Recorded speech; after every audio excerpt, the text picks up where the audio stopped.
Hi అండి. నేనైతే పాతింటి దగ్గరకొచ్చేసాను. ఈ వీడియో అయితే గురువారం రోజు సాయంత్రం తీశాను. ఇంకా సాయంత్రం అంటే గేదెలకు నీళ్ళు పెట్టుకోవాలి కదా! ఇంక అక్కడికొచ్చేసాను.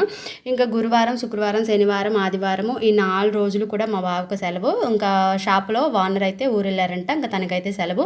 ఈ 4 రోజులు నాకు హెల్ప్‌గా ఉంటారు. ఇంకా సాయంత్రం నాకు హెల్ప్ చేద్దామని వస్తే పని మొత్తం తన మీద నెట్టి నిమిత్తమాత్రంగా ఏదో గేదెల దగ్గర షెడ్ అయితే ఊడ్చేసి ఇంకా నాకు హెల్ప్ చేయాలని వస్తే దానికి నేను హెల్ప్ చేస్తున్నట్టుగా చేశాననమాట. ఇంకా ఏంటంటే నా వెనకమాల వరిగడ్డి చూసారు కదా, కొత్తగా వచ్చిన వరిగడ్డి. ఇంకా అదైతే తీసుకున్నాము.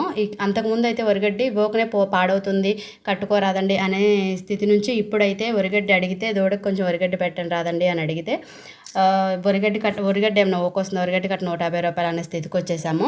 ఇంక ఇప్పుడు వరిగడ్డి కోసే అంటే వరికోతలు కోసే సీజన్ కాబట్టి వరిగడ్డి అయితే వేసుకున్నామండి. సంవత్సరానికి సరిపడి వరిగడ్డి వేసుకున్నాము. ఇది 10,000 రూపాయల వరిగడ్డి. ఇంకా వానాకాలం అయితే ఇదే వరిగడ్డి 15,000 రూపాయల దాకా అవుతుంది.